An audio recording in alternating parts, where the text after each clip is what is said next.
Bueno, vamos comenzando. Hoy estamos a 19. Y hoy es un día importante en la astrobiología. 19 de febrero.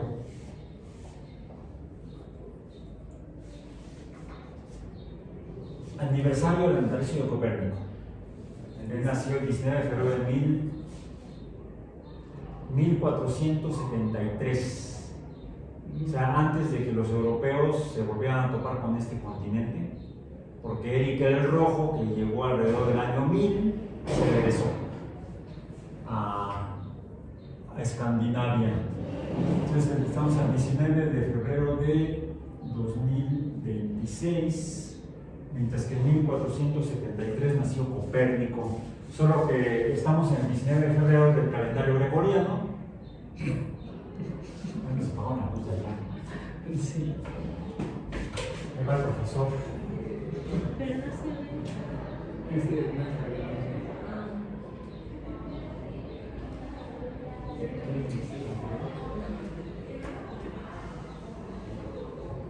Ya regresó la luz. Y es una lámpara que está aquí. Hay 6 lámparas en el otro salón. Aquí tenemos 3 lámparas. En la aula de aquí, que del otro lado del salón, hay 6 lámparas. Bueno, la lámpara que está aquí atrás de esta parte de la pared, en otra aula, tiene su propio apagador, que es el que afecta aquí. Entonces, el profesor apaga los dos interruptores para apagar todo el salón y nos apaga la luz. No se da cuenta. Si no usas este salón, no te das cuenta. Entonces, ya se fue la luz, no se fue la luz porque las lámparas del pasillo están prendidas. Sí. Entonces, no tuvimos un apagón. Tuvimos un apagón de lámpara con un apagón de servicio eléctrico. Entonces, decía yo que Copérnico nació el 19 de febrero de 1473, pero regía el calendario juliano, el establecido por Julio César, desde 1000 años antes, en Roma, que es el que usó el mundo mediterráneo desde entonces. Es el que adoptan los cristianos para regirse y regir su vida cristiana, su liturgia, sus sacramentos. Por ejemplo, hoy es jueves, ¿verdad? Hoy es jueves 19 de febrero, ayer fue miércoles. Ayer fue un día de la tiznada. Fue miércoles de ceniza para los cristianos. Sí, vi que mucho. Así lo puse en Facebook y una prima que es muy católica me dijo, no te mires. No, me puso que te pasas. Es una prima mayor que yo. Pero ya me conoce que soy muy bromista en ese sentido. Y además hereje, entonces yo. Y sí, es donde te topas con los colegas que son, no es que sean herejes, es que son, ahí sí, se pasan, porque son científicos.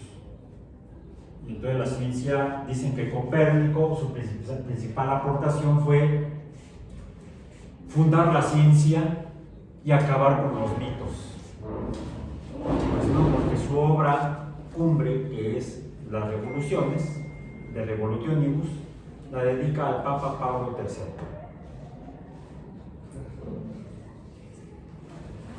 Y de hecho Copérnico era un burócrata de la Iglesia de Roma, de la Iglesia Católica.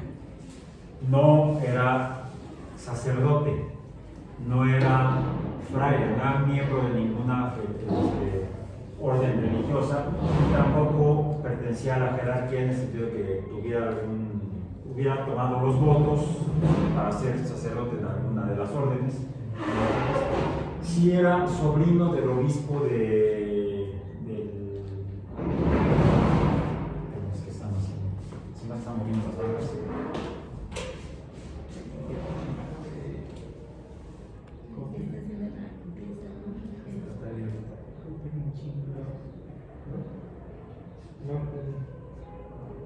Están limpiando el aula, entonces están moviendo las bancas y todo suena como suena. Entonces era sobrino del obispo de la diócesis de Cracovia, dado que Nicolás quedó huérfano de padre y madre junto con sus 3 hermanos, el hermano de su mamá, tío Lucas, no el que prendía las lámparas con la boca, los posados, ese era otro tío Lucas, se llamaba Lucas Valcentronde, algo así. Era hermano de la mamá de Copérnico. A la muerte de los... Primero muere la madre, luego muere el padre, y es el tío el que los acoge. No los adopta, pero sí se hace cargo de ellos.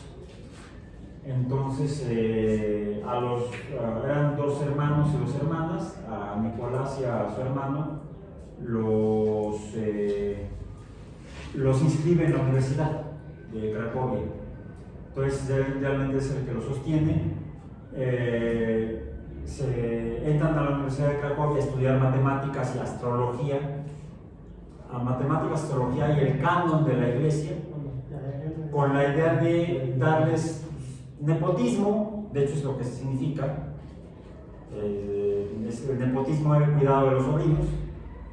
Es más, ¿cómo se dice sobrino en inglés? Bien, está más ligado a la raíz latina de la palabra que en español. En español supuestamente somos más ligados el español al latín. Pues no, le decimos sobrinos, en inglés es nephew, que es la misma raíz latina. Entonces el nepotismo es el cuidado de los sobrinos. ¿Cómo? Te doy la chamba, te doy el cargo. Y la idea del tío Lucas era darles el cargo, algún cargo en la burocracia de la iglesia, pues que los inscribe en la universidad. No los inscribe o no los introduce en ninguna orden religiosa, que era otra manera de poder entrar a la jerarquía de la iglesia y hacer carrera litúrgica. No, como que no les interesaba mucho el meterlos realmente al cuerpo de la iglesia, pero sí a la organización de la iglesia como burócratas, administradores para el trabajo administrativo. Y uno de los trabajos administrativos era el trabajar como abogado para aplicar las leyes de la iglesia. En las leyes de la iglesia es lo que se conoce como el canon. No es la legislación, es el canon, que sería el equivalente a la legislación civil. Entonces Copérnico estudia matemáticas, estudia para matemático, para astrólogo y para canónigo. Finalmente no se gradúa ni como matemático, ni como astrólogo, ni como canónigo. Años después estudia medicina y consigue el título de médico. Era el doctor Copérnico.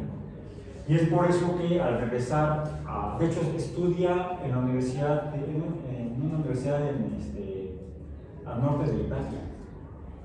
Se me olvidó el nombre de la universidad. Es ahí donde se titula como médico, regresa a Polonia, a Cracovia, y es ahí donde le da el cargo de canónigo, aunque su título es de médico. Necesitaba un título de licenciatura para ser aquí jefe de departamento. ¿Sí? Puede ser profesor, bueno, ya se cambió la organización de la universidad, pero antes podría ser profesor de la universidad sin tener licenciatura. Yo tuve un amigo que acaba de fallecer hace poco, que no tenía licenciatura, pero tenía maestría. En otros tiempos, en el CIMBESTAF, en el Centro de Estudios Avanzados allá en Zacatenco, podían entrar a la maestría sin tener licenciatura. Terminando el bachillerato, les hacían unos exámenes, y si los pasaban, entraban a la maestría. Y de ahí salió él. Era maestro en ciencias en bioquímica por el CIMBESTAF, y entró a trabajar aquí a la UAM hace 1000 años. Ya se había jubilado y ya el año pasado falleció. Él era maestro en bioquímica, pero no tenía licenciatura. Actualmente la legislación de la UAM establece que si quieres entrar a trabajar como profesor necesitas tener título de licenciatura, al menos. Bueno, Copérnico le pasó lo mismo para ser abogado de la iglesia.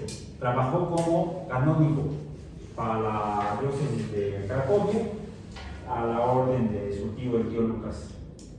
Bueno, les digo el calendario que decía el calendario juliano, y en el calendario juliano nació el 19 de febrero.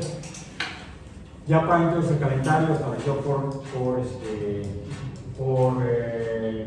Julio César con base en la medición de los ciclos terrestres ligados a las posiciones respecto al Sol en el equinoccio.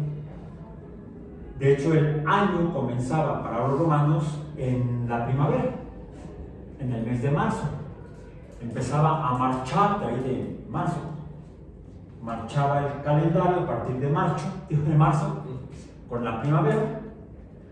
Y de ahí se ubicaban también, por ejemplo, con la posición de las constelaciones correspondientes. ¿Cuál es la constelación que corresponde a marzo? De marzo a abril. Aries. Entonces, la primera de las dos constelaciones tradicionales en el zodiaco es Aries. La segunda es Tauro, que ya es para finales del mes de abril. Luego vienen los siguientes meses, luego Tauro viene Géminis, luego Cáncer o Leo. Cáncer, luego Leo, luego Escribo. Primero Leo y luego Escribo. La de León, la de la Virgen, Virgo, etcétera. Libra, creo que es. Sí, la Libra. O no la Libra. Primero Leo y luego la Libra. Bien, entonces, como se dan cuenta, el estudio de los astros era fundamental para las civilizaciones antiguas y estaba relacionada con sus creencias y su interpretación del mundo, incluso la interpretación teística, divina. Para lo cual era indispensable el estudio de los astros, con herramientas matemáticas. Entonces, hay una relación íntima entre el desarrollo de la ciencia, comenzando por la astrología, como el estudio de los astros, mediante herramientas matemáticas, y el desarrollo de diferentes interpretaciones mágico-religiosas. A partir de la publicación por Copérnico, vamos a poner aquí nada más como dato cultural e histórico, entonces Nicolás Copérnico, que nace el 19 de febrero, vamos a poner así en romano, porque es antiguo romano, de 1473, antes de que llegue, antes que en 1492, ¿qué ocurre? Llega Cristóbal. No, Copérnico entró a la universidad.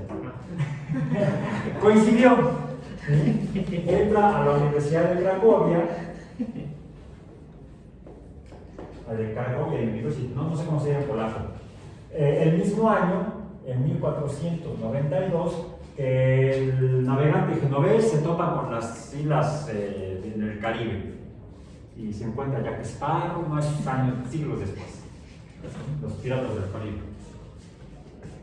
En 1492 entra a la universidad a estudiar matemáticas, astrología. ¿Qué es lo que nos interesa? Astrología.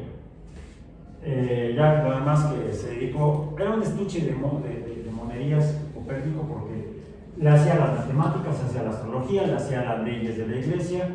De hecho, como matemático, lo consultaron para revisar el modelo económico de Polonia, porque había problemas muy graves de devaluación de la moneda.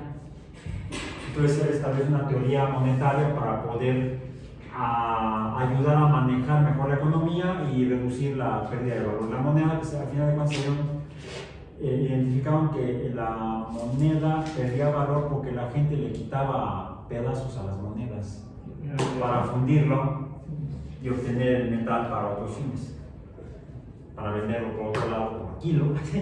Le sacaban más lana a la moneda, vendiendo los pedazos de monedas en lugar de usarlos para el comercio. Entonces también hizo trabajos en materia económica, y como la región de Cracovia se veía amenazada por otra orden religiosa de caballeros, pero no eran muy caballerosos, llegaban a caballo tratar de conquistar a otros principados, ducados, etc., eran los caballeros teutones. Entonces se vio la necesidad de defender no Cracovia, sino la ciudad en la que termina viviendo, que es una ciudad portuaria, pues Frombork. Defiende a Frombork de un sitio que le imponen los teutones para poder tomar la ciudad. Pero entonces también hizo al estratega militar. Tiempos difíciles, si nos quejamos de los actuales, siempre ha habido conflictos, hermanos. Entonces, a la astrología, ¿en qué estaba basada? En la observación del movimiento de los astros. ¿Cuáles astros? El Sol, que aparentemente se mueve alrededor de la Tierra, la Luna, que aparentemente se mueve alrededor de la Tierra, Mercurio, que se mueve aparentemente alrededor de la Tierra, pero nunca se separa mucho del Sol. Ahorita les pasé una aplicación que se llama Skyview.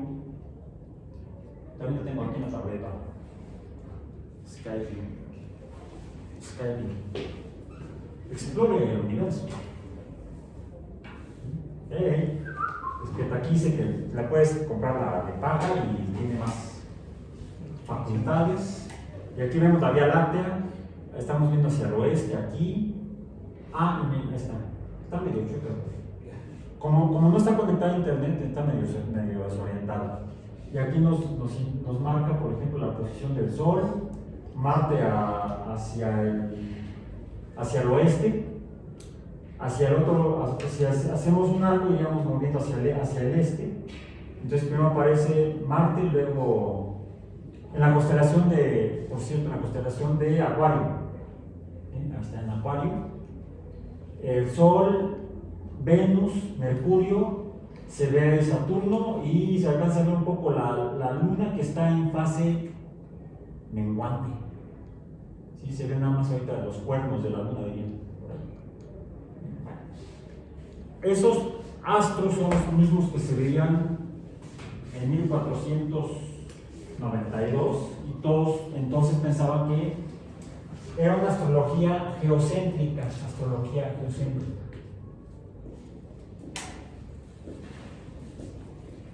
En que se medía el tiempo que tardaban los astros, los 5 astros errantes o planetas, a ocupar la misma posición relativa respecto a la Tierra y el Sol. ¿Sí? Y es así como se mide inicialmente su periodo, el periodo planetario. Cada planeta regresaba a una misma posición relativa a la observación desde la Tierra, comenzando por Mercurio, y es lo que les estaba preguntando hace rato. Mercurio, el periodo, llamémoslo así, periodo. Desde entonces se conoce el periodo de Mercurio para llegar a la misma posición visto desde la Tierra. ¿En cuánto tiempo? ¿Decían? 88 días. 88 días. Luego Venus. 100,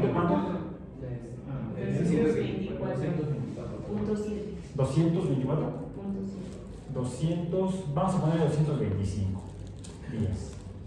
Redondeamos. La Tierra no sabíamos que se moviera respecto a la Tierra en el modelo geocéntrico.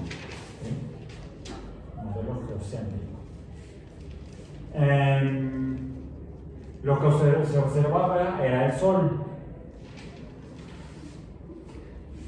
que pasaba por la misma posición o equinoccio. El equinoccio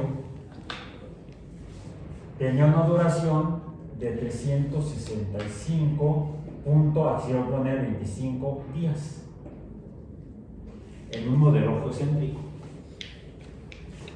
Luego Marte. ¿Cuál es el periodo?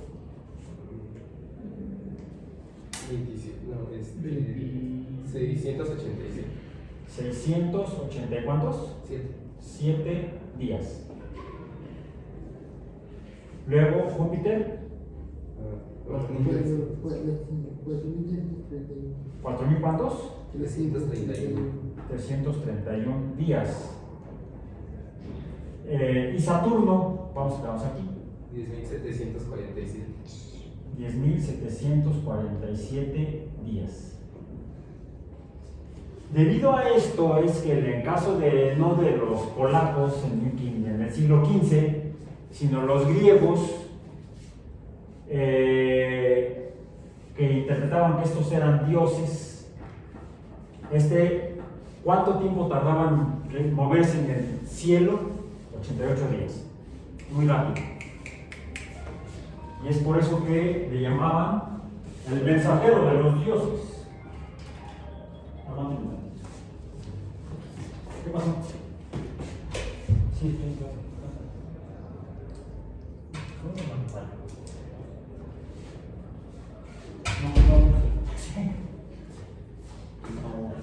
Estoy teniendo algunas situaciones familiares, pues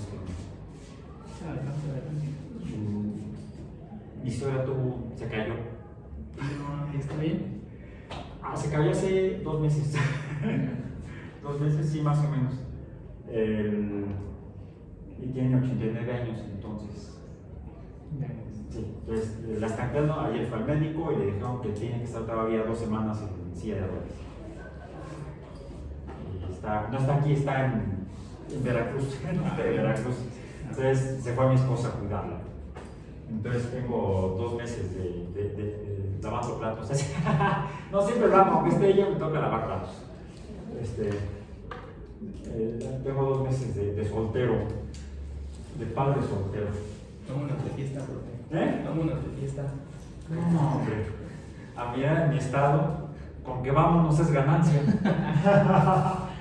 Bueno, entonces, hablando de eso, hablando de movimiento, Mercurio era el mensajero de los dioses. Por cierto, los griegos no le llamaban Mercurio, ¿cómo le llamaban?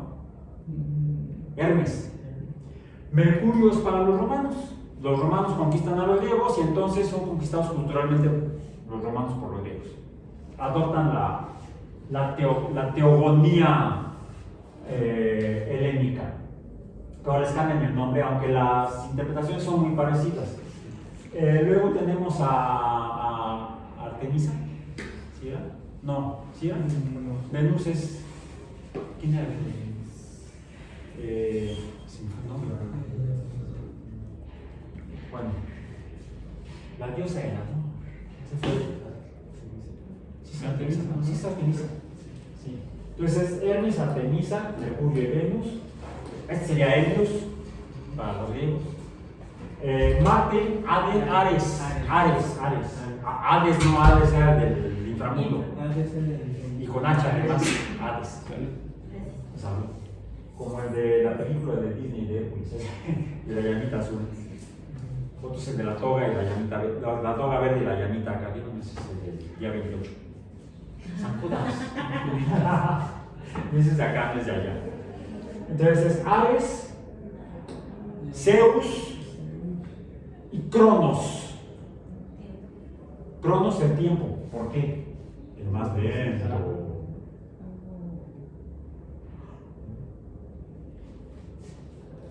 Ok, más lento. De ahí, por cierto, Saturno, en estas fechas que pasaron, hace cosa de 2 meses más o menos, los romanos celebraban la Saturnalia. ¿Qué era la Saturnalia? No sé. Era una fiesta en la cual se celebraba la locura. Y los esclavos por un día eran los amos. Pero se debía a que ya con los romanos la gente hubo 2 tipos de obras muy importantes, obras de beneficio a la civilización que hicieron los romanos, que fueron fundamentales para el éxito que tuvieron como sociedad y como imperio. Es que crearon caminos para conquistar Europa. Y los caminos romanos, la vía Apia, donde podían ir los carros tirados por caballos más fácilmente que por la terracería, por ejemplo. Eran caminos no pavimentados, pero sí empedrados. Y bastante, no como los caminos, las calles de Guanajuato o de Querétaro, o las zonas tradicionales, o de, ¿cómo se llama? Allá en donde venden la plata en Guerrero, en Taxco, que las calles están empedradas, pero vas así, pum, pum, pum, pum, pum, porque las piedras son piedras de río, entonces todo se desarma ahí, ¿no? Comenzando por uno. No, en la vía Apia el empedrado estaba alisado. De modo que sí había una cierta vibración entre rocas, pero al estar aplanadas era casi como si fuera una carretera. Esa fue la ventaja que tuvieron los romanos al hacer los caminos así, a diferencia de otras sociedades. Caminos en otras sociedades. Y la otra fue que metieron un sistema hidráulico en las ciudades como en Roma. Había agua entubada. El problema es que la tubería la hacían como aquí en México ya está prohibido, con plomo. Y el plomo se alcanza a incorporar al agua y la gente entonces se ponía plomo y el plomo afecta el sistema nervioso a grado tal que puede producir locura. Y de ahí que se celebraba a Saturno por el efecto del plomo.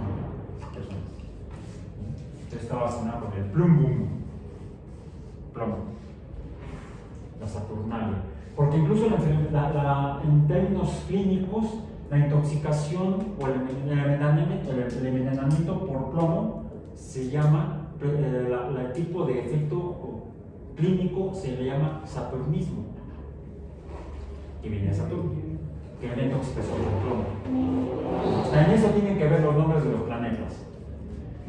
Ahora sabemos, gracias a que en 1500,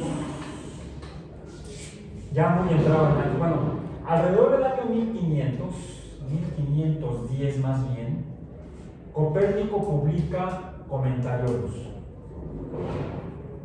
y lo pone en latín, que serían los pequeños comentarios, y llevan, entonces va con doble N, Comentariolus, alrededor del año 1510, donde plantea el modelo centrado en el Sol, el modelo heliocéntrico, donde dice, habiendo consultado aparentemente los textos de Aristarco, quien 1500 años antes había dicho que, poco más de 1500 años antes había dicho que los planetas y la Tierra se movían alrededor del Sol, porque él hizo estimaciones de las distancias entre los tres cuerpos, entre el Sol, la Tierra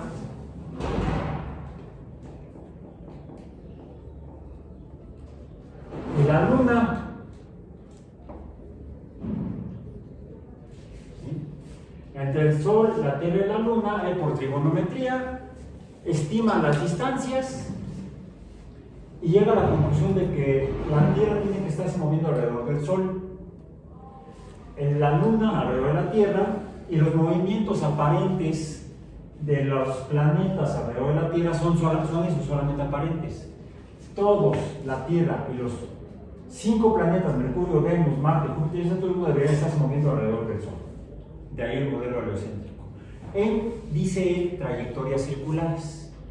Estando el Sol cerca del centro de los círculos, no exactamente en el centro, porque hay cierto desfase en el que aparentemente, dado que estos movimientos de 88 días, 225, salvo el Sol, 687 es la otra, el Sol siempre se mueve aparentemente igual a la misma velocidad, aparentemente. 687, Júpiter, 4000 y tantos, y Saturno, más de 10.000, casi 11.000 días, no se mueven distancias iguales en el cielo cada día, sino que va cambiando el espacio que recorre o el ángulo que se abre conforme vamos viendo día tras día el movimiento de estos astros en la bóveda celeste. En palabras, la velocidad es variable. Copérnico no la alcanza a interpretar de manera precisa y adecuada, pero sí dice, Algo debe estar provocando eso y podría ser el hecho de que el Sol no está en el centro de la órbita circular de cada planeta. ¿Está lo correcto? Sí, en cuanto a que los planetas se mueven alrededor del Sol. ¿Está equivocado? Sí, en cuanto a que no están en órbitas circulares. Es Kepler, y esto lo estoy tomando de esta parte histórica porque es importante para nuestro tema de hoy. Kepler no recuerdo cuándo nació, por ahí lo publiqué hace 2 meses en diciembre. Nació en diciembre, creo que el 28 de diciembre, no recuerdo de qué año. Pero en 1609 publica que las órbitas son elípticas. Órbitas elípticas. Y tenemos entonces el dato de excentricidad. Déjenme quitar de aquí la luna. Y vamos a poner entonces aquí el dato de excentricidad.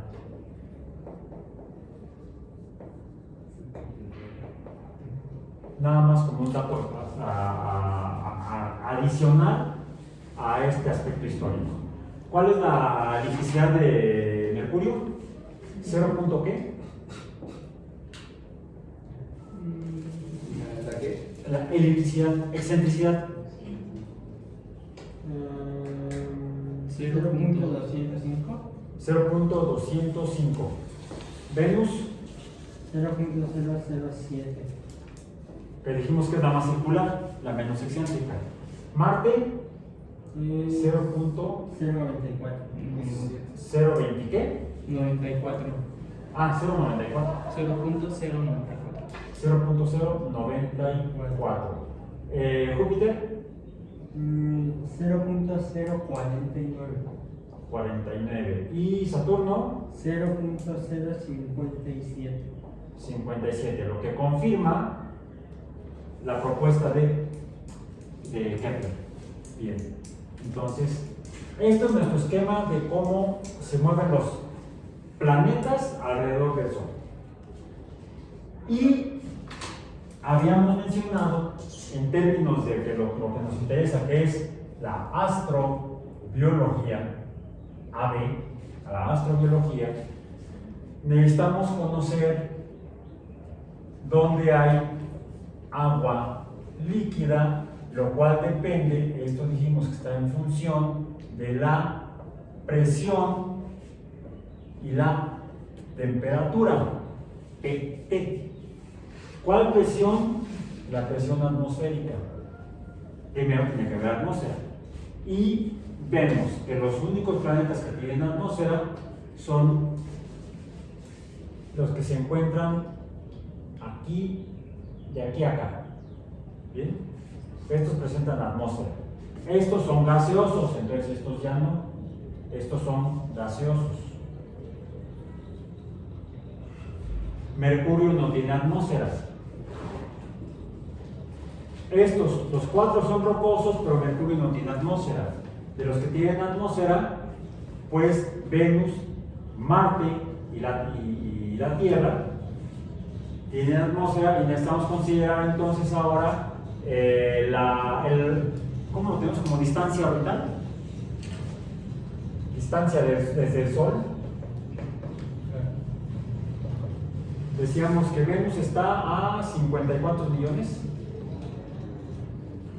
En millones 57. por 10 a la 6 kilómetros. 57.9 millones de kilómetros. La Tierra. Venus. Venus. Sí, Venus, perdón. 108.2. Sí, porque es Mercurio, ¿no? Mercurio no pinta. No se interesa. Perdón. Sí, ¿cuánto es? ¿100 qué? 108.2 millones de kilómetros. La Tierra, 149.7 millones de kilómetros. Y Marte, 227.9 millones de kilómetros. La presión atmosférica. La presión en Venus es de 90. ¿Cuántas? ¿Sí, 90 atmósferas?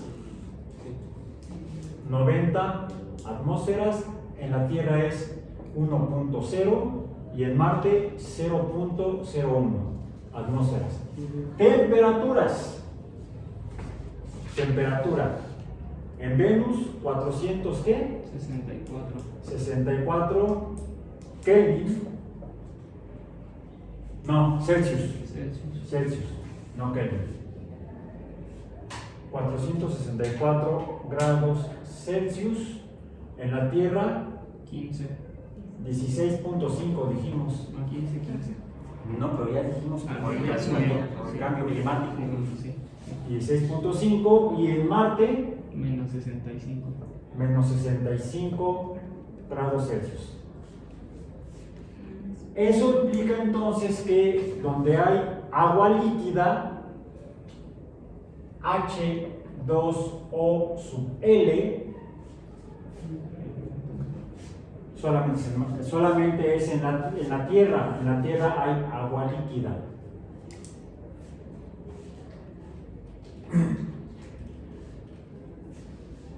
¿Esa agua de dónde viene? Dijimos que viene de la que ya estaba en la nube de presión y de la que pudo haber sido aportada en el bombardeo tardío por cometas, por ejemplo. ¿Cómo distinguirlas? Por la proporción isotópica de deuterio en cada tipo de agua. ¿Cómo tenemos los datos? Porque se han enviado misiones robóticas a cometas, se han tomado datos por técnicas espectroscópicas, y en el caso de la Tierra pues, se han tomado muestras de diferentes zonas: agua subcortical, agua oceánica, agua de lluvia, agua de las montañas, agua sólida, nieve, y se han hecho los análisis isotópicos, y de ahí donde se sugiere hay datos que se contradicen aparentemente. Tenemos al menos 3 referencias en nuestra bibliografía del curso. Por ejemplo, les compartí tres fuentes bibliográficas o tres publicaciones donde no, acá está un artículo. Estaba viendo eso el otro día.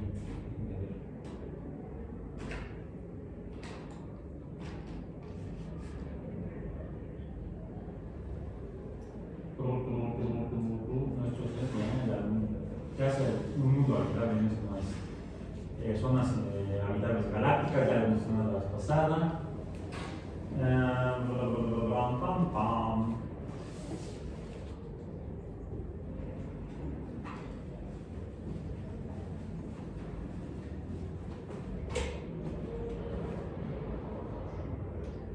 Atmósferas, no, composición de las atmósferas.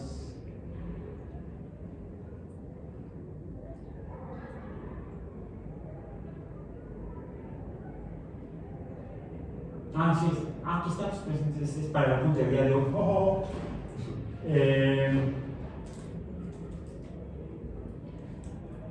El primer artículo está titulado, el autor es Andrew Fazekas. El artículo es El misterio del origen del agua en la Tierra ha sido resuelto. National Geographic, octubre 30 del 2014. Es una referencia. Lean. Otra referencia de 2017. Cometa 67P, blanco de la misión Rosetta. Ese cometa 67P también tiene un nombre de acuerdo a quienes lo descubrieron. Churyumov y Gerasimenko fueron los astrónomos que descubrieron ese cometa del 67P, donde se pudo hacer un análisis también de composición de agua. Entonces, eso puede dar luz a de dónde viene el agua que hay en la Tierra. Otra referencia que tenemos aquí es de Sabrina Stibat, que este es el artículo de Scientific American, octubre 6 del 2019. El título del artículo 8 está en plan de pregunta: ¿cómo llegó el agua? ¿Cómo obtuvo la Tierra su agua? How did water get on Earth? Son esos cuatro referencias, ¿no? El de Howell, el de Anderson, el de Nicola Taylor Red y el de Sabrina Steinbart. Bien. Entonces, por favor, den a revisar esos 4 artículos, a ver qué información dan. Y revisen, por favor, por ejemplo, de Google Scholar, puede ser, si hay referencias más recientes. Esta tiene incluso casi 6 años. Bueno, hasta quizá un poco más de 6 años, 2019, las últimas referencias que les compartí. Bueno, ¿de dónde llegó el agua? Necesitamos resolver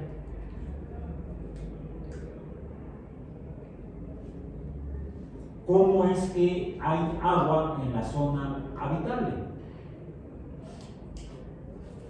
Y tenemos quizá que revisar cómo es el agua. ¿Cómo es el agua? El agua físicamente se puede encontrar en 3 fases de agregación. El agua puede ser sólida, puede ser líquida y puede ser, le llamemos de vapor, en fase de gas o vapor, H2, o normalmente le pueden decir los físico-químicos, vapor, en fase de vapor. Voy a poner su índice G como gas. Estudiar el agua en fase sólida nos permite ver su estructura. ¿Han visto cristales de hielo en el cubito de hielo que tiene su bebida o adentro del congelador? Por lo general se ven agujas. Sí. Y esas agujas están luego conectadas con otras agujas y están en ángulos específicos. Ángulos específicos. Esos ángulos son una proyección macroscópica de la estructura molecular del agua. Primer dato. Físico, de cómo se ve físicamente el agua. Es un poco más difícil poder tratar de estimar cuál es la estructura del agua en fase líquida y mucho menos en fase gaseosa. En fase sólida, aún sin ayuda microscópica ni más allá, podemos darnos una idea de cuál podría ser la forma en la que está arreglada lo que conforma al agua.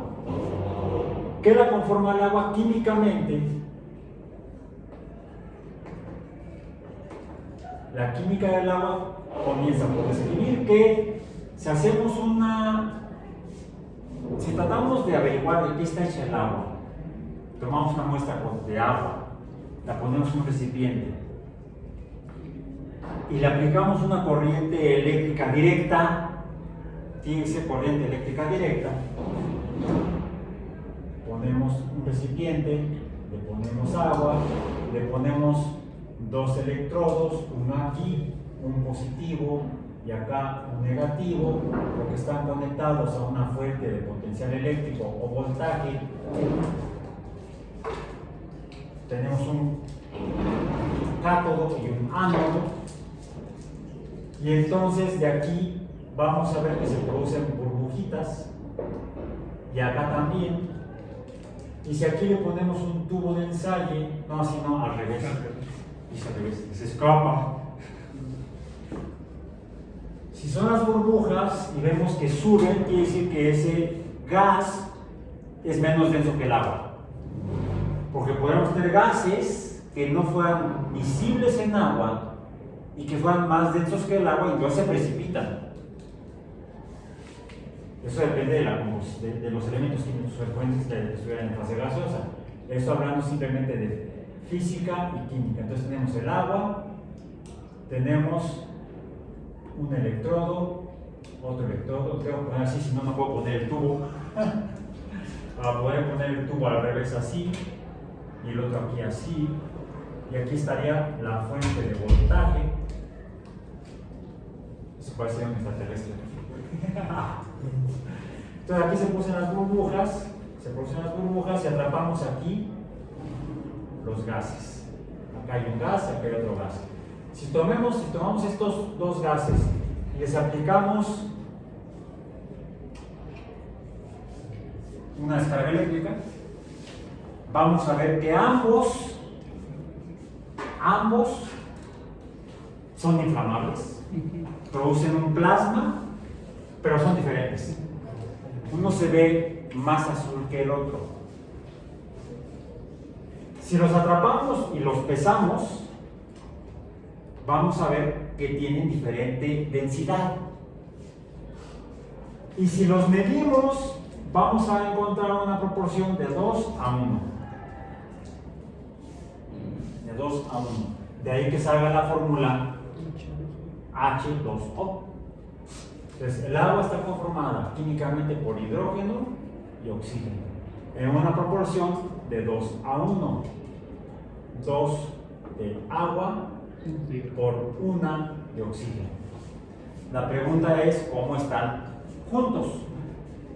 Pues, podríamos pensar que está así y los dos hidrógenos así. Pero no es esta la forma en la que se acomodan los átomos de oxígeno con el agua. Otra, la masa atómica. El hidrógeno es 1, el oxígeno es 16. Normalmente podemos encontrar hidrógeno 2, hidrógeno 3, oxígeno 17, oxígeno 18 isótopos. Pero lo más común es esto, los más abundantes es oxígeno 16, hidrógeno 10, hidrógeno 1. Y electrónicamente, la configuración electrónica del hidrógeno es que tenemos un electrón en un orbital 1, S1, orbital S, uno solo, con un electrón, mientras que la configuración electrónica del oxígeno, ¿cuál es? El oxígeno sería 1S2. Si tenemos masa 16, ¿cuántos protones debe tener? 8. Es el número atómico. El hidrógeno, número atómico 1. Entonces debemos acomodar, por cada protón hay un electrón. Debemos acomodar los 8 electrones en orbitales, 2 en el orbital 1, S. Luego tenemos un segundo orbital esférico alrededor del 1, S, que sería también es esférico. Bueno, esa puede ser la S de sphere, no sé, la verdad no lo sé, ni me interesa, pero yo sé que hay un segundo orbital de tipo S donde se acomodarían 2 electrones de acuerdo al principio de exclusión de Pauli. No puede haber más que 2 electrones en cada orbital. Y luego necesitamos acomodar otros 4 electrones. Vamos a ver cómo se acomodan. En un espacio tridimensional, X, Y y Z, podemos poner los primeros 2 electrones en un orbital esférico alrededor del núcleo atómico. Sería el 1S1.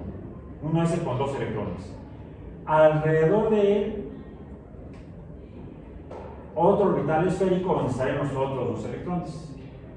Ahí pues los otros en otro orbital, porque nada más te cabrían 2. Si fuera esférico, solamente le caben 2. Tenemos como referencia el elemento atómico 10. ¿Cuál es el elemento atómico 10? El neón. El neón. Ne. Masa atómica 20, ¿no? ¿Sí es 20? Sí. 20. 280. Si hay 10 protones, debería haber 10 neutrones normalmente. Ok. ¿Cómo acomodo el total de electrones en este nivel? Su configuración electrónica sería 1s2, 2s2. Y luego viene en el mismo nivel 2, hay otros 6 electrones. En química eso pero en cada orbital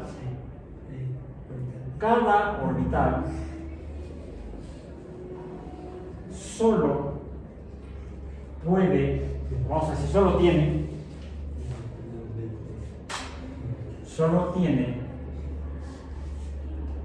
hasta 2 electrones, no puede tener 6. dividimos 6 electrones en 3 dimensiones? Pues 6 electrones entre 3 dimensiones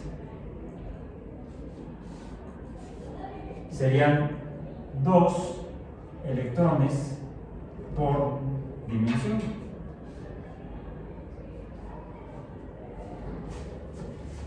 Menos X, menos Y y menos Z.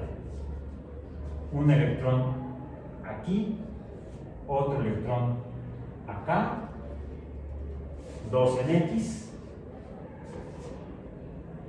2 en Y y 2 en Z. Y ahí tenemos la configuración electrónica o cómo estarían espacialmente distribuidos los 6 electrones que van más allá de los primeros 2 orbitales S, en el caso del neón. Sí, ya está. Sí, ok.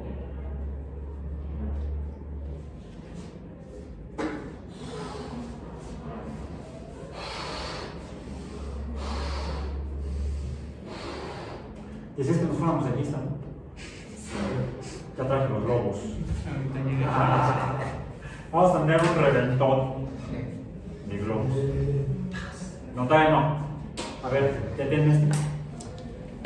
Ya llegó.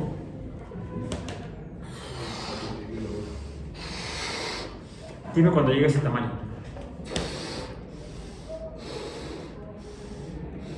Un poquito más. Yo creo que con eso. Está bien. Amárralos, por favor. Traigo uno gris y uno azul.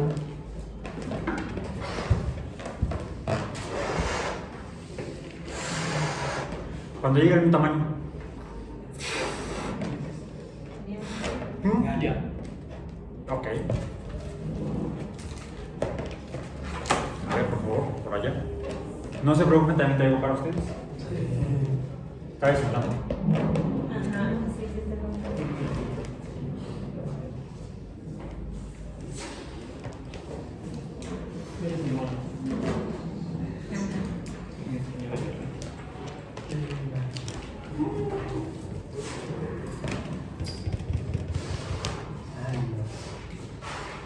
¿Ya? Todavía no. Yo creo que ya no. Sí. Vamos a apurarnos antes de que se desinfle aquel. ¿Dónde está ese plan? aquí. Ah.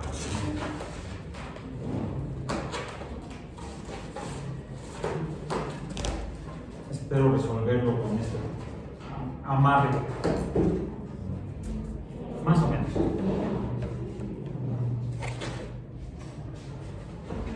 X,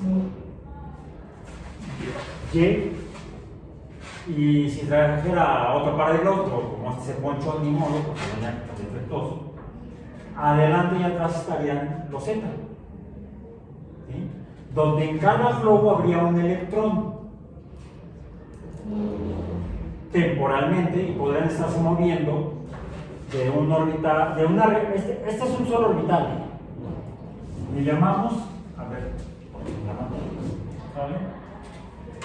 Aquí le llamamos, en general llamamos orbitales P, pero en realidad tenemos en el nivel 2 un orbital P subíndice X, vamos a ponerle X donde habría 2 electrones. Es un solo orbital, en cada orbital hay 2 electrones. Tendríamos el 2PY con 2 electrones y el 2PZ con 2 electrones. Entonces aquí hay, estos dos globos blancos son un solo orbital. Y esto es la parte loca de la mecánica cuántica o de la explicación cuántica de la estructura atómica. Porque es un solo orbital, pero tenía que haberlo separado, donde tenemos aquí un electrón, bueno, una mitad orbital, aquí la otra mitad, y estos dos hacen un orbital. Y la orbital es la región donde es probable encontrar electrones. Sí, el electrón está aquí.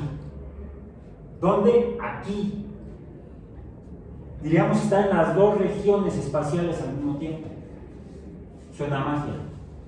Pero los experimentos y las observaciones comprueban que esto es cierto. Lo mismo ocurre el azul y el gris, sean un solo orbital, y tendríamos entonces tendríamos un medio orbital en más y, otro medio orbital en menos y otro medio orbital en menos z, y otro medio orbital, bueno, más en menos z, y otro medio orbital en más z. Ya saben, el que nace para más z no pasa el zaguán. Nace otra más z. Sin embargo, ¿qué ocurre con el oxígeno? El oxígeno le faltarían 2 electrones para llegar a lo que llamamos la configuración electrónica del gas en nombre correspondiente o del neón. Eso implica que habría un orbital vacío. Pero hay otra regla adicional a esta. No se pueden llenar orbitales si hay orbitales vacíos. En otras palabras, digamos, bueno, sí, pongamos el X, sería 1 en X, van, entonces, que van 2, sería 2 PX, 2 PY y 2 PZ. Entonces le ponemos aquí un electrón en X, otro en Y, ahí está, otro en Z, ahí está. Luego, aquí tengo 2, 4, 5, 6, 7, me falta otro.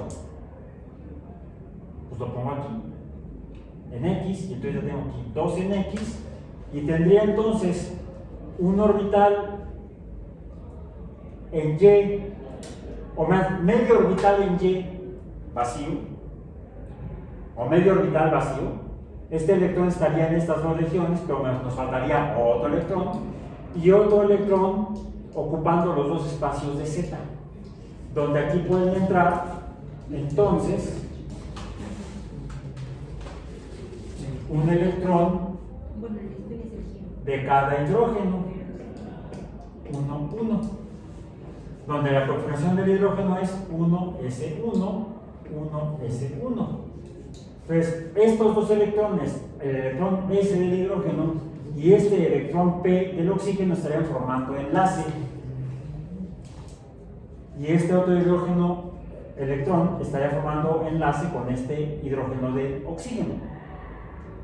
¿Qué forma tendría el oxígeno? Si esto fuera cierto, el oxígeno tendría esta forma, estaría el oxígeno aquí, y tendría, vamos a decir, un hidrógeno, estarían en el plano ZY. Como es un plano, podríamos poner aquí Z, este sería el eje Z, este sería el eje Y, y aquí tendríamos un hidrógeno y acá tendríamos otro hidrógeno. ¿Cuánto mediría este ángulo? 90 grados. Pues esto no es. No. ¿Qué ocurre? Tengo un orbital lleno y tengo otros 2 electrones.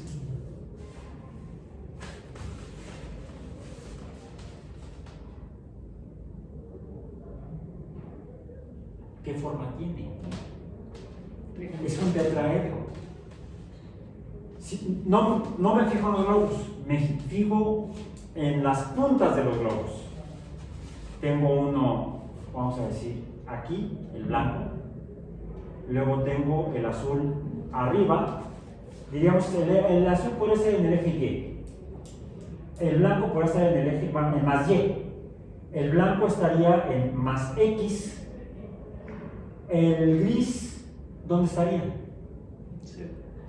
No. El azul y el blanco estarían en el plano del pizarrón en X y en Y, solo que no a 90 grados. El ángulo que forman el azul con el blanco es, no, lo voy a hacer mejor así. El azul con el gris El gris es el Z, el X. El azul es el Y. Ambos están en el plano del pizarrón. ¿Dónde están los dos globos blancos? Uno atrás del pizarrón y otro adelante del pizarrón. Primera observación. Segunda observación. Realmente el ángulo entre el azul y el gris no es de 90 grados, sino que es mayor. Aproximadamente 109 grados. Y aquí es como el globito este que estaba ahí citando, ya no ocupa otro espacio, pero deberían estar más o menos en este ángulo. No 90 grados. Es más, no están a 90. ¿Se fijan? Si yo suelto el azul, el ángulo se abre. Es un ángulo mayor, es un ángulo obtuso. De hecho, sería un ángulo de 109 grados aproximadamente. Un poquito mayor de 109 grados. Y el ángulo que forman tanto el azul como el gris con los otros dos blancos es de la misma magnitud. 109 grados aproximadamente. Y el ángulo que forman entre los dos blancos es el mismo ángulo, 109 grados, porque los dos blancos no están a 90 grados del pizarrón, que sería donde estaría el eje Z. Aquí todos los ángulos son de 90 grados, aquí solamente ninguno.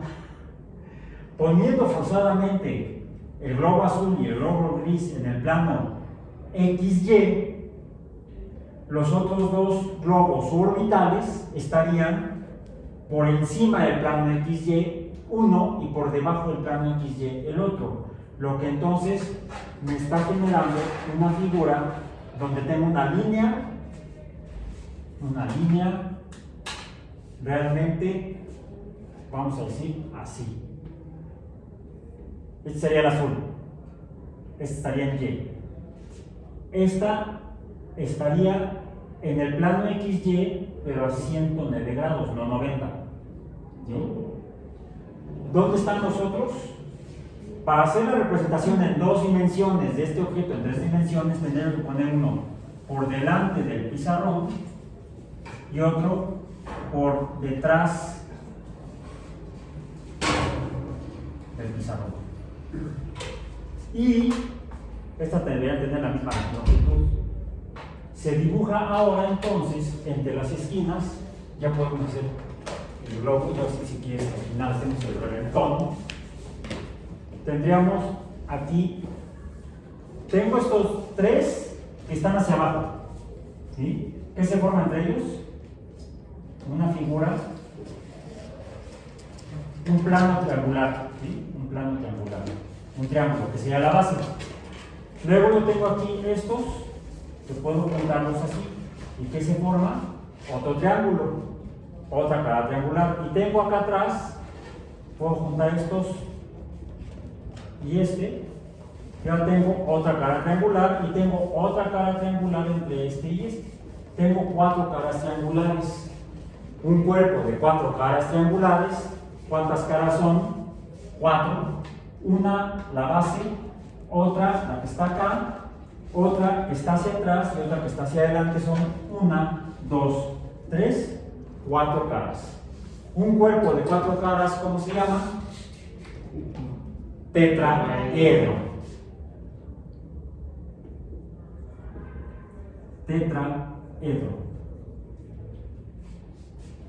Dijimos, estos ángulos, este ángulo teta, es de aproximadamente 109 grados, no 90 grados. Un tetraedro tiene 1, 2, 3 y 4 y 5 ángulos de 109 grados entre las esquinas de las caras triangulares. En el centro estaría el núcleo de oxígeno. Esto ocurre no con el neón, porque el neón tiene sus 6 lados de los 3 orbitales completamente llenos. Tampoco puede ocurrir en el flúor, porque tenemos un orbital completamente lleno. No, de hecho 2. 1, 2, porque sea el número atómico 9. 2, 4, 6, 8, 9. Ocurre desde el oxígeno, el nitrógeno y el carbono, que aquí estos 4 orbitales, son 4, el 2s, y los 3 orbitales p, x, y y z se juntan para formar lo que llamamos 4 orbitales s, p, donde hay 3 orbitales p. Y solo nos conocemos como orbitales sp3, que cada uno de estos globos, ¿cuántos globos son? ¿Cuántos son? 4. 2 blancos, un gris y un azul son 4. Cada uno de estos sería un orbital sp3. Aquí está el tetraedro, bueno, ya lo habíamos hecho así. El tetraedro nos representa los 4 orbitales sp3 que encontramos desde el oxígeno, el nitrógeno y el carbono. Eso, regresando al agua, que es la que nos interesa, hace que entonces tengamos en el agua aquí un átomo de oxígeno, acá uno de los hidrógenos, acá el otro hidrógeno, y este ángulo es de aproximadamente 109 grados. Y esta sería la forma del hidrógeno, del agua, en un enlace de 109 grados. Si tuviéramos aquí el oxígeno, por cierto, el oxígeno se representa en química con color rojo, tendríamos unidos al oxígeno los 2 hidrógenos en un ángulo de 109 grados aproximadamente cada hidrógeno a los orbitales de oxígeno alrededor del núcleo del oxígeno. Primera característica del agua como estructura química. Esta forma se ha verificado en los estudios de la forma del agua sólida o del hielo. De ahí que los ángulos que toman los cristales de hielo tengan esa orientación. Ahora, esta estructura se mantiene sin importar la configuración, el estado de agregación del agua. Siempre es así. Y el agua se mantiene junta al agua debido a otra propiedad, que es aquella que se debe a, vamos a poner aquí otro átomo de oxígeno, bueno, voy a poner así como O, tendríamos acá otro hidrógeno, tendríamos acá otro hidrógeno y algo característico. Aquí tenemos entonces el hidrógeno, aquí habría un electrón del oxígeno y un electrón del agua, un enlace, electrón del oxígeno y electrón del agua. Tenemos aparte los dos electrones en el nivel 1s. Estos, ¿cuántos son? 2, 4, 6, 7, 8. Estos 8 electrones se distribuyen entonces entre estos 4 orbitales. Uno con un hidrógeno, otro con otro hidrógeno, y nos faltan, ¿cuántos electrones son? 2, 3, 2, 4, 5, 6. 1, 2, 1, 2, y nos faltan 4 electrones. ¿Dónde están esos 4 electrones? Normalmente los ponemos así, los representamos como puntitos, cada electrón, orientados, vamos a decir, aquí habría 2 electrones, 1 y 2, ¿sí pintó? ¿No? Usemos entonces el rojo para que se note. Aquí habría,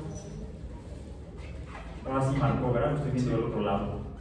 1 y 2 electrones, y aquí habría 1 y 2 electrones. Estos 4 electrones están disponibles aquí, no, en este oxígeno, quizá así. No está así, perdón. Está el hidrógeno, uno en el gris, otro en el azul, y entonces tenemos, igual para esta agua que está aquí abajo estaría así, y tendríamos entonces acá 2 electrones y acá otros 2 electrones, que dado que otra característica, el oxígeno dijimos que es, a ver, lo revisamos en la tabla periódica, dijimos carbono, nitrógeno, oxígeno, cuando vimos la electronegatividad, el hidrógeno, vamos a quedar más con estos, HCNO, el oxígeno era 2 punto ¿qué? La electronegatividad, ¿no lo ves en tu cuaderno? No sé. No recuerdas, te perdió la electronegatividad. Las electronegatividades,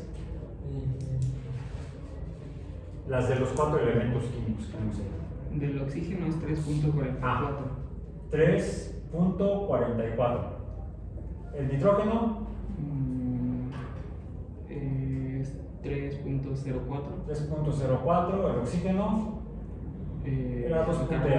¿2 punto qué? El carbono 2.55.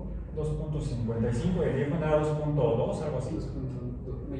2.20. Ok. El oxígeno es más electronegativo que el hidrógeno. Eso provoca que el oxígeno esté jalando los electrones con mayor fuerza que el hidrógeno, y entonces le está jalando el electrón de enlace. Este de aquí, del hidrógeno, se va hacia el oxígeno, se acerca al oxígeno, si no se rompe, se acerca al oxígeno, y esto genera entonces lo que llamamos un aumento en la manifestación de la carga positiva del protón del núcleo del hidrógeno. Por eso luego le quitamos así. Eso era una especie de carga positiva, o le podemos poner una delta positiva. En el otro hidrógeno habría también una delta positiva, pues, no importa donde la ponga, y el oxígeno entonces tendría proporcionalmente más electrones, tendría 2, 4, 6, 7, 8 más los 9 y 10. Estos 2 electrones de los hidrógenos están más alrededor del núcleo de oxígeno, y eso le da una propiedad ligeramente negativa al oxígeno. Ligeramente negativa al oxígeno, negativo. Y además están los 2 electrones que no están formando enlace. Aquí hay carga negativa y aquí hay carga positiva. Hay entonces aquí una atracción electrostática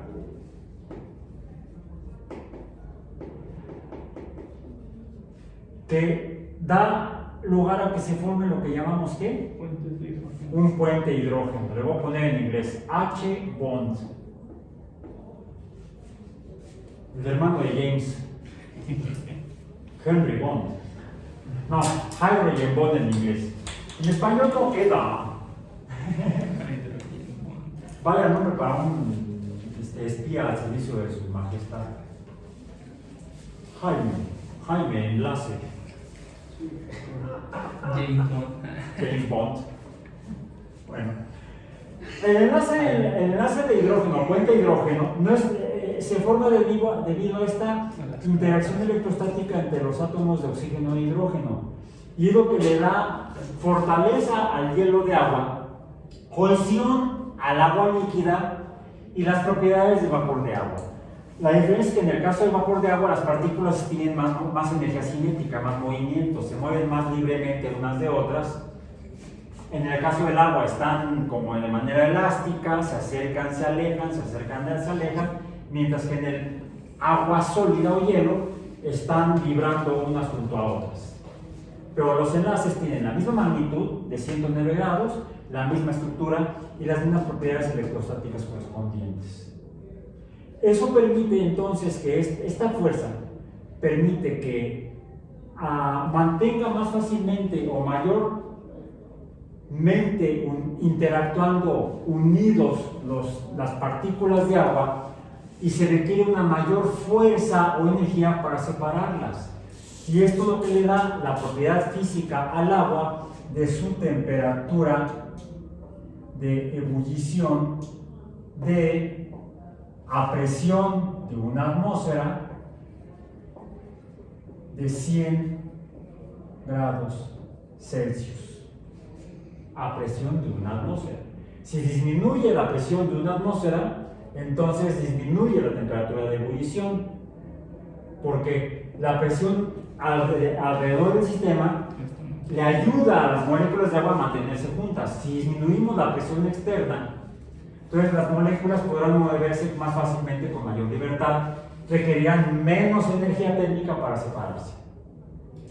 Si la presión es mucho más baja, acá, entonces la separación es tan rápida que en lugar de pasar de sólido a líquido o por ebullición,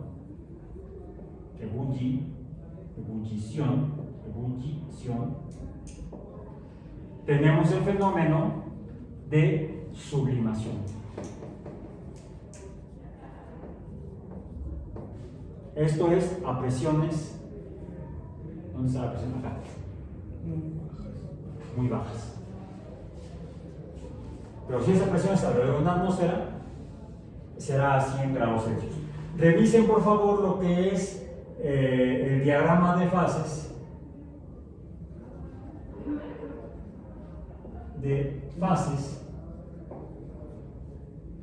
del agua. El diagrama de fases es la relación presión-temperatura de los cambios de fase de todas las sustancias. Bueno, ¿cómo vamos? Todavía tenemos ver cómo vamos en cuanto a lo que tenemos que revisar de conceptos químicos, porque ya pasamos la parte física. Estamos en la parte química, pero la química depende de las propiedades físicas. No podemos entender el comportamiento químico si no conocemos las propiedades físicas de la materia. Revisen y comparen el diagrama de fases para el amoníaco, el cual su estructura es muy parecida a la del agua, solo que tendríamos en el centro del tetraedro un átomo de nitrógeno y tendríamos aquí un tercer átomo de hidrógeno, NH3, pero la estructura es la misma. ¿Y qué tenemos acá? Un par de electrones no apareados. De hecho, así luego dibujamos el amoníaco, así lo escribimos en química.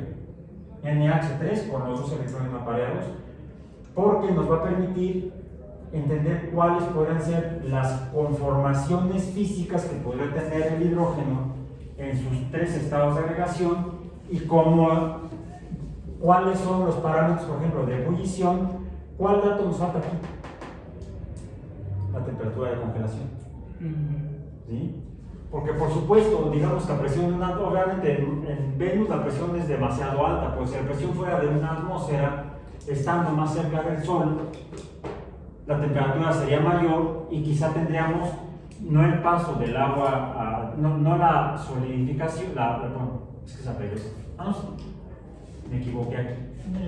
La ebullición va abajo. La ebullición es el paso del líquido a vapor, sería ebullición. Y de sólido a líquido sería la fusión. Fusión de que se funde, que se hace agüita. El paso opuesto, ¿qué es? Congelación. Pues cuando depende de la temperatura le llamamos congelación, pero también como depende de la presión y la temperatura, que es lo que nos dice el diagrama de fases, también podemos llamarle solidificación.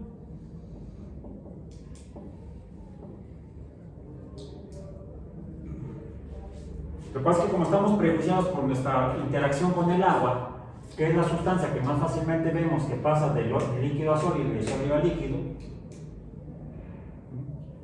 es que le llamamos normalmente congelación, porque además casi siempre lo vemos dependiente de la temperatura, rara vez dependiente de la presión.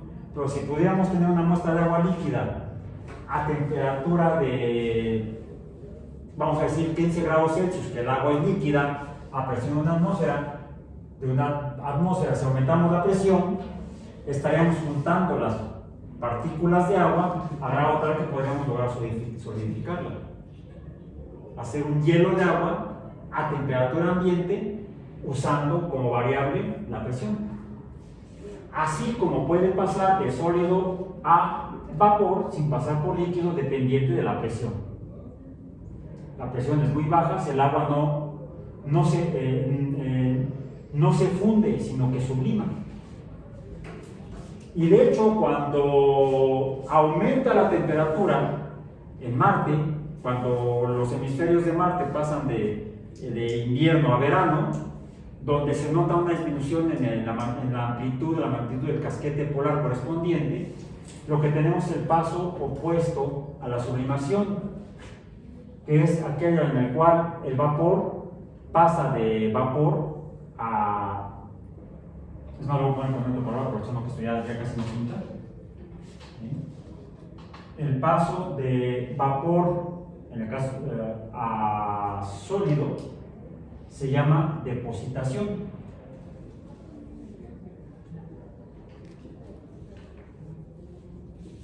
El gas se deposita, se precipita, porque se solidifica. Depositación.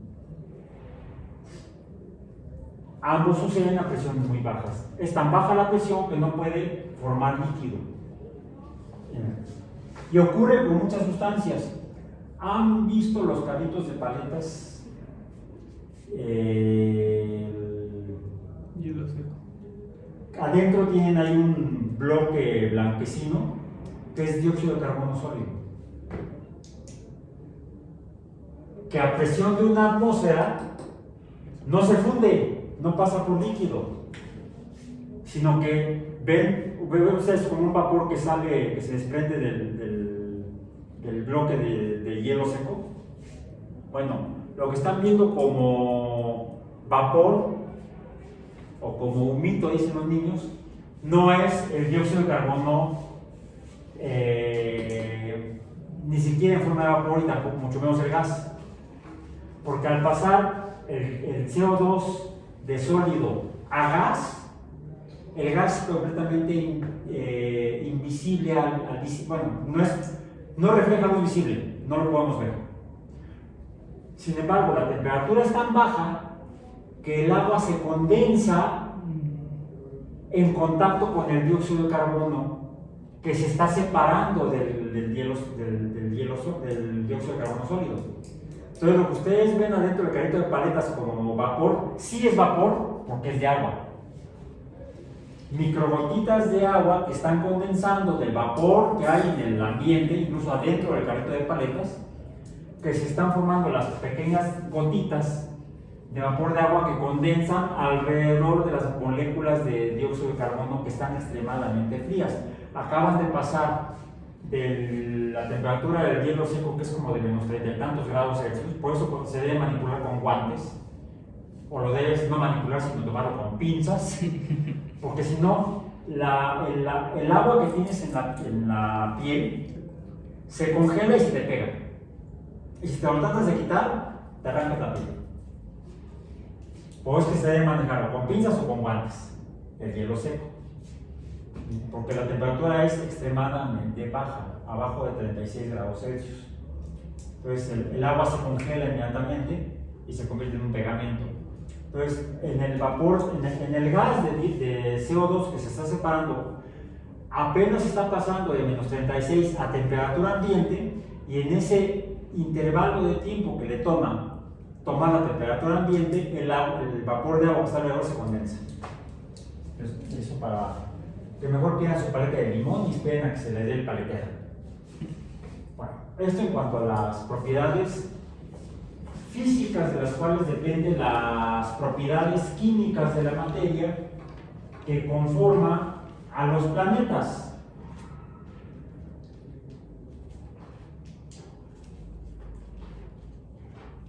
Bien. Es por eso que los cometas tienen la cola, porque es tan baja la presión allá afuera que todas las sustancias, incluso el agua, que está sólida, el amoníaco que está sólido, el metano que está sólido, dióxido de carbono y otros elementos, otros compuestos químicos que conforman los cometas, también subliman. Y eso es lo que produce la cola de los cometas. Algo interesante, en el caso de Mercurio ocurre lo mismo debido a su cercanía al Sol. Y aunque es rocoso y la corteza está formada principalmente por metales, hierro, níquel, magnesio,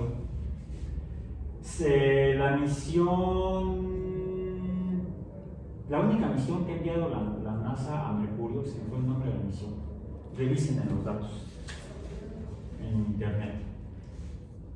Y yo tenía la aplicación en la tableta, pero una actualización del sistema me lo borró. Había en esa misión. Mariner 10. No, una más reciente. Messenger. Messenger. Mercury Messenger se llama. NASA Mercury Messenger se llama la misión. ¿En qué años fue? Entre el 2004 y 2015. Sí, 2004-2015. Se detectó lo que algunos astrónomos interpretaron como atmósfera de Mercurio. No es exactamente una atmósfera. No. Son metales de la corteza de Mercurio que en el lado que está hacia el Sol es tan caliente que los metales subliman. Se transforman en gas y forman una especie de atmósfera temporal que finalmente es barrida por el viento solar. Entonces, los metales que conforman a Mercurio están sublimando. Podemos decir que incluso el Sol está cada vez desgastando, erosionando a Mercurio por efecto térmico. Lo estoy viendo. No hierve, porque no pasa sublima. de líquido a vapor. Sí. Sublima. Sí. Es un planeta sublime, no, sublimado, no es pobre. ¿Bien? Okay. Lo que incluso, con mayor razón, descartado en términos astrobiológicos. Venus es todo un caso, lo estaremos revisando más adelante. La Tierra. Mencionamos que la Tierra, debido a la presión por la cantidad de masa, la presión gravitacional, por la masa que la conforma, al interior la temperatura es grande y provoca la fusión de los metales que conforman a la Tierra. Es por eso que el interior de la Tierra es semilíquido o semisólido. Sabemos que está así porque cuando sale, bueno, antes de salir le llamamos magma. ¿Nos asomamos? No nos asomamos. Bueno, algunos vulcanólogos lo hacen y por eso es la profesión científica con mayor índice de decesos profesionales. ¿Sí? Más vulcanólogos han muerto en el trabajo que cualquier otro científico profesional. Se puede apreciar dentro de los cráteres, por debajo en el fondo de los cráteres se alcanzan a ver lagos de magma formalmente, porque se le llama lava una vez que sale. Una vez que sale del lago y empieza a escurrir o a ser emitido por la boca volcánica, entonces sí le llamamos lava. Es como en el caso de la medicina, ¿sí? Cuando una mujer va a dar a luz, antes de que salga el producto, se llama así, producto. No, se llama, es un fetote. Es un feto, es un producto. En cuanto sale ya no se llama así. Se llama neonato. Me recuerda a un compositor brasileño. Normalmente se llama Eumir Deodato. Muy buena música. Componía bossa nova. Cambia de nombre. En el caso de la vulcanología se llama magma, la roca fundida que está por debajo de la superficie, y lava una vez que sale de la superficie. Es interesante porque no todo el magma ni toda la lava es igual en cuanto a sus propiedades físicas, en cuanto, por ejemplo, a la densidad. masa entre volumen. Esta está en función, le voy a poner así porque es proporcional, no está quedando en igualdad, está en función de la composición química de los minerales que están dentro del cráter y esa región de la corteza terrestre. Varía de región a región. La corteza terrestre entonces no es homogénea en composición química. Varía tanto horizontal como verticalmente. Y hay entonces magmas más densos y magmas menos densos. De ahí que algunos escurran casi como líquidos, como es en el caso de los volcanes hawaianos, o tan densos que salen como casi rocas sólidos, vamos a decir que sean semisólidas, un magma semisólido, que es tan denso que no fluye fácilmente y tiene que ser eyectado en fragmentos. Y el peligro, en términos biológicos, para la vida en la Tierra, en los planetas donde hay como en la Tierra, es que esos volcanes, las emisiones o las emanaciones son explosivas. Como el caso de los volcanes que tenemos en el eje volcánico en México. No son, cuando sale lava, si sale una pequeña proporción en forma de lava bastante fluida, casi como si fuera líquida, la mayor parte es un magma muy denso. Entonces son principalmente emanadas emisiones de bombas de lava, que son rocas semifundidas. ¿Bien? Entonces, la composición química de la materia sólida que forma a un planeta rocoso va a determinar o nos va a dar información de los elementos que tienen, y dependiendo de la proporción de elementos tendrá o no, o en mayor o en menor medida, los elementos químicos que podrían ser necesarios para el surgimiento de vida. Porque finalmente los planetas se forman a partir de la misma materia que ha formado los cometas. Encontramos cometas metálicos, conformados principalmente por hierro, níquel, y cometas conformados por elementos no metálicos, carbono. ¿Quieren tener una idea más cercana de cómo son esos cometas, al menos de algún tipo?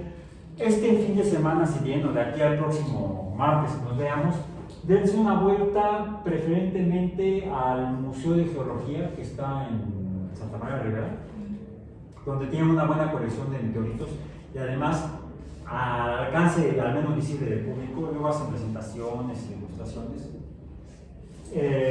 o más tangible, porque se pueden incluso tocar, los que están en la entrada del Museo de Minería. No, el museo no, el Instituto de Minería, el Museo de Minería, bueno, el Palacio de Minería, digo, que está en Tacuba, casi esquina con el central, ¿sí? Enfrente del Museo Nacional de Arte, atrás del edificio, junto al edificio de Correos, el Palacio Postal, porque a la entrada hay varios meteoritos que son ferrosos, principalmente su principal componente es hierro. Lleven un imán y peguen al meteorito. Se pega, no se pierda el próximo episodio. Averígüenlo. Nos vemos el martes.